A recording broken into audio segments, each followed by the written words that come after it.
Another gloomy morning, friends. Today is September 4, 2023. And sobrang aga ko nagising. Lately, I feel so great kasi ang aga ko nakakatulog, ang aga ko rin nagigising, and mas natatapos ko yung mga kailangan ko gawin. So, our agenda today is medyo madami. Kailangan nating mag-grocery dahil wala na po akong food dito, no? Malapit na ako magutom. And, baka tanggapin ko yung laundry ko mamaya. Also, yung in-order ko na curtains, yung isa mahaba, yung isa maikli. So, ibabalik natin siya mamaya. Buti na lang, mabait kausap yung pinagbilhan ko. Nandyan yung link sa baba kung saan ako bumili.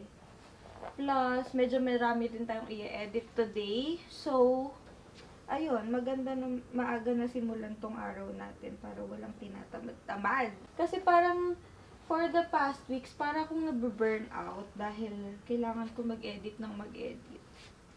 Although, wala ako masyadong projects ngayon, pero I'm ready naman na tumanggap ng mga projects. Kaya, ayun, mag-edit na ako today ng mga konti na lang naman yun kumpara nung last time na talagang natambakan ako bago ako lumipat. Konti na lang siya, mga ano na lang, puro YouTube vlog na lang, tapos konting IG reels, mga gano'n. Yan, kulot-kulot pa rin yung hair ko kasi ito pa rin yung hair ko nung umalis kami for Whimsical Wonderland and Art Boom.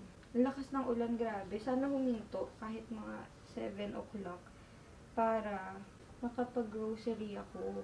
And alam nyo guys, feeling ko, pag nag-grocery ako, hindi na ako magpapalit ng damit. Ito na lang kasi andyan lang naman yung grocery. Okay lang naman sa akin sumugod ng ganyan para mag-grocery. Kaso, grabe, ang dami kong dadalhin. I'm really sure. Kasi as in, wala nang laman yung pantry ko, wala na ring laman yung aking ref. As you can see, friends, itong aking working area or working station is ito na rin yung dining area ko. Pinag-iisipan ko pa kung bibili ako ulit ng another table kasi yung dati kong table, hindi ko siya gusto. Masyado siyang malaki. Tapos, ang daming something. Gusto ko parang minimalist lang yung table ko. So, ito muna yung ginagamit ko ngayon. Tapos, pag-iisipan ko muna kung bibili pa nga ako. And, hindi ko na ito nililigpit paggabi kasi I'm sure naman pag-gising ko, ito rin yung aasikasuhin ko. Inaayos ko na lang siya, pero kagabi kasi ewan ko para akong pagod na pagod. Hindi ko na naayos to. So, nandito na yung hard drive ko, yung camera ko. Lately, I'm using my Digicam din to film everything kasi ang ganda ng quality. Tapos, ayan, ito. Ito guys, fun fact, hindi ko to ginagamit for myself. Hindi ako nagaganto. Paminsan lang ko talagang sobrang init. Mas ginagamit ko siya sa pagkain ko. Ay, nagbago yung lighting. Ginagamit ko sa pagkain ko pag sobrang init niya. Ganyan. Para hindi ako ihip ng ihip kasi hinihingal ako. Alam mo yun, kakain ka na lang, napapagod ka pa.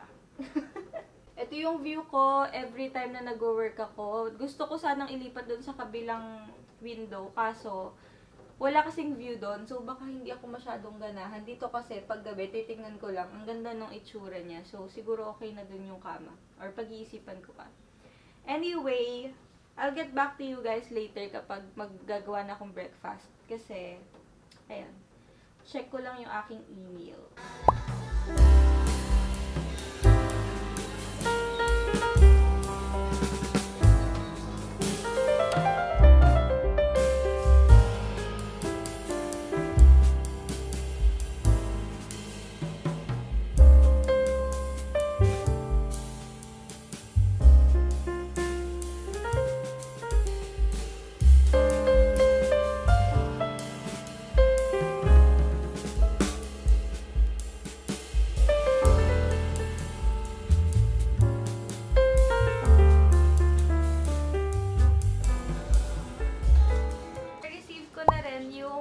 Pinalaundry ko.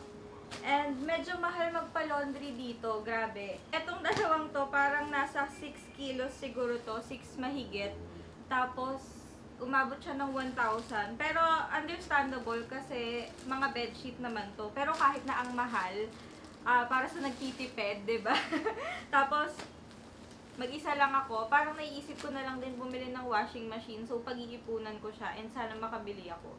Kaso, parang namamahalan nga rin ako kasi parang mga 16K din yung nakita kong price. Pero, hopefully makapag-ipon para makabili na lang ng washing.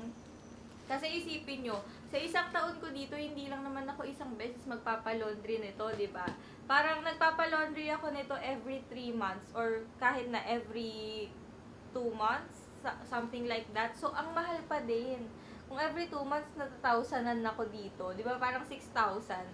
So, ang mahal. Tapos, nagpapalaundry din ako ng damit. Yung damit ko umabot last time ng mga 500 pesos. So, isipin nyo na lang, 500 per month ako. Ang mahal talaga. Anyway, ang ganda dito kasi pinipick up nila, tsaka dinedeliver nila yung mga laundry. Tapos, yung inuminan naman, dinadala lang doon sa parking, tapos sila na yung kukuha. Yun naman yung gagawin ko later. And then, grocery tayo. It's already 11:22 AM and I am planning na pumunta sa grocery na kahit maulan-ulan pa ng konti. Mas mahina na siya compared doon sa pinakita ko kaninang umaga ng mga bandang 6 AM. So, hindi talaga ako makakilos kapag alam kong mayroon pa akong mga gagawin ng mga susunod. Kasi, yung curtain, hindi pa rin siya pinipick up. Hindi pa rin binibigay sa akin yung products.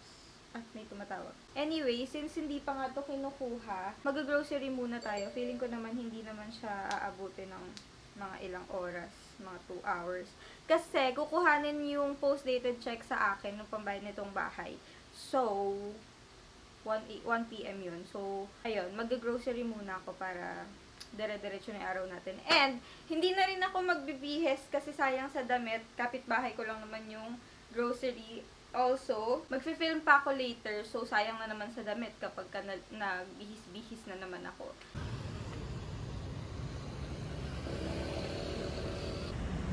Hi friends! So, we are now going to the grocery. Ayan yung nilalakaran ko every time na umaalis ako ng bahay. So, relaxing. Ito yung outfit ko. Grabe. Nakapantulog pa. Pero okay lang yan. Normalized. Going to grocery ng nakapambahay.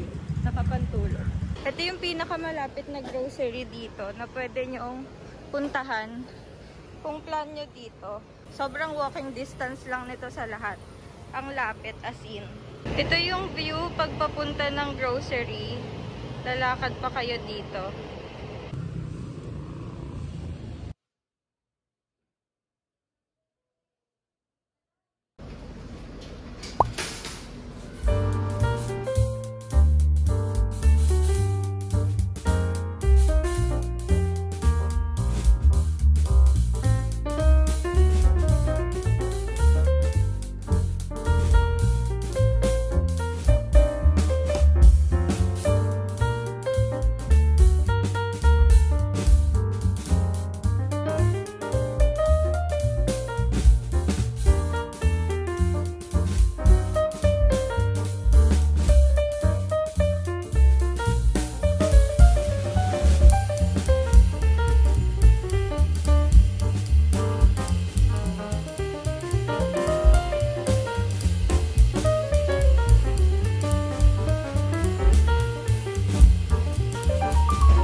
Robinsons.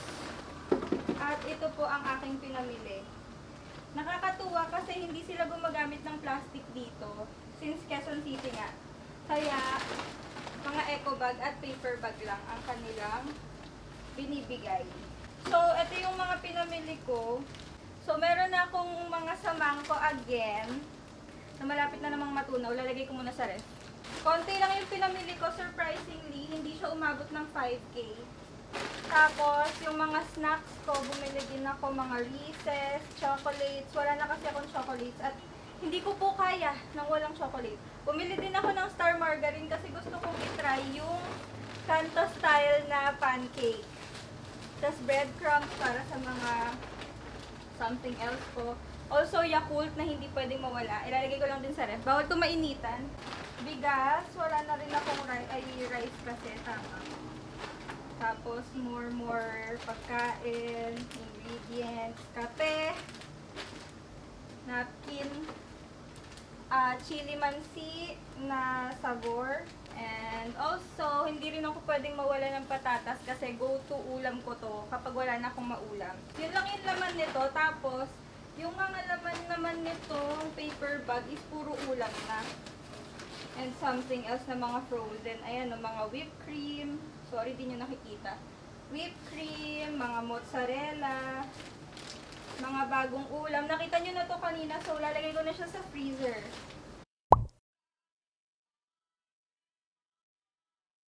Hi! Hello po! Nani at Jowa! Ayan, welcome to... Finally, friends, it's here! Grabe, inabot ng 2 hours yung pagde-deliver nito. Pero, I'm happy kasi sobrang responsive nila. At parang iba yung color. Ito yung kulay. Oh my gosh. It's different color naman. Pagkakulay sila nung kama, I don't like this color. It's so dark. Oh my gosh, anong sasabihin ko? Papapalit ko pa ba to? I don't like it. Naging magkakulay yung kama ko tsaka yung kurtina. Pero since wala naman akong magagawa, piniem ko yung may-ari na dark na yun na i-deliver. Ayoko ng ganitong kurtina. Hindi nakaka-appeal sa bahay. Maliit lang yung unit ko, kaya hindi pwedeng ganito yung kurtina. Hindi ito yung gusto kong theme. Oh, naging magka-color sila. Anyway, ilalagay ko muna to kasi hindi pwedeng wala akong kurtina dito. Eh, since nakuha naman na nila yung kurtina na pinadala ko kanina, nagpalit kasi kami. So, yung kaninang nakalagay dito, yun yung pinadeliver ko, o binigay ko sa kanila para mapalitan nito. Kaso nga, maling kulay. Naging magka-color sila, be. I can't. Ako kasi, hindi naman talaga ako maarte.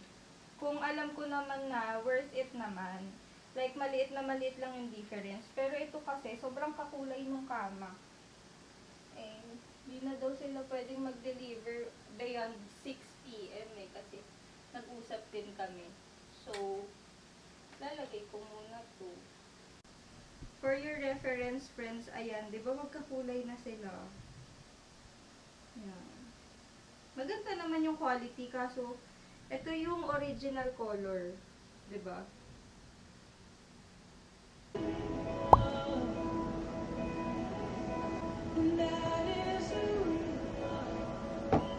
Stick chocolate between 2 choco cookies. Moving in love, moving in love. You are here, you are here. I worship you.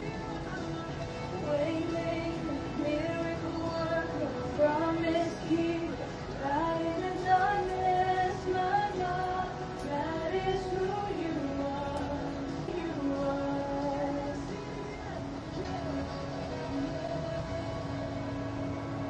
Ow!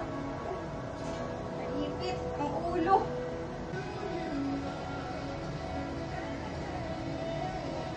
Waymaker, miracle worker, promise keeper, light in the darkness, my God, that is who you are.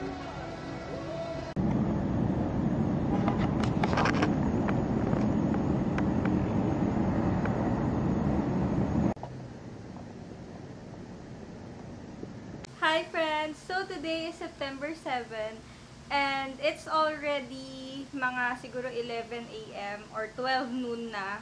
Magluluto lang ako ng lunch kasi yung mga previous videos ko hindi ko napakita sa inyo kung paano ako nagluluto ng lunch dito. And ayun, naglinis din ako kanina ng kama, tapos yung doon hindi ko pa masyado nalilinis at meron pa mga sabit-sabit dyan. Kasi aayusin ko pa yung dresser ko para magkaroon ako ng more space at maayos na natin yung buong room. as much as possible kasi gusto ko na mas mabilis yung pagme-makeover dito. Pera na lang yung kailangan ko kasi ayokong gumastos ng gumastos, baka magsisi ako. And pinag-iipunan ko yung mga ilalagay ko dito sa kama, yung ibang decor. Pero other than that, kompleto naman na yung mga organizers ko. Aayusin ko na lang. Kasi meron pa akong mga spaces dahil nag-declutter ako nung paglipat ko dito. Also, may mga things kasi na hindi ko pa rin alam kung saan sila ilalagay. So, aayusin din natin yon. Pero, ayun, kakain muna tayo and pinapalambot ko lang yung aking iluluto kasi bumili ako ng bangus na hati yung gitna. Anong tawag? Daing na bangus. Yon. So, ayun, medyo malaki siya, hatiin ko na lang. Anyway, papakita ko na lang sa inyo mamaya. Also pala, dumating na yung aking mga kurtina. So, kung naaalala nyo, hindi yan kulay ganyan. Diba? Sabi ko darker siya, tapos nalungkot ako. Pero ayun, sobrang bait makipag-usap nung seller. So, ipapakita ko na lang sa inyo kung saan yung kanilang link. Sobrang ganda ng quality nung ano nila, nung kurtina nila at sobrang responsive nila. Talagang kapag nagkamali sila, kinukuha nila yung, alam nyo yun, inaako nila talaga. Madali silang kausap, ang bilis mag-respond, basta lahat para masatisfy ka lang gagawin nila. Talagang they keep themselves accountable kapag sila yung nagkamali. Anyway, sorry dyan kasi yan yung ginamit ko panligo kasi nagpalaba nga ako, diba? So, ito yung color ng kurtina. Ayan. Tapos, blackout siya. Tignan nyo, ang light ng color, diba? Pero, kapag wala yan, sobrang liwanag talaga. So, ang ganda kasi, hindi naman all the time gusto ko na maliwanag dito sa kwarto. And I'm happy kasi kahit pa paano nakaka-block siya ng light. Actually, halos 90% nga yung nabablock niya. So, paggising ko, hindi ako silaw na silaw at hindi naiistorbo yung tulog ko. 25,000 sure na ba yan? Muyo ko. Tapos umiiyak, tapos tatayin. Ay, Yumuyo. Mama! Ang sagot niya! Sa sagot ni Jace!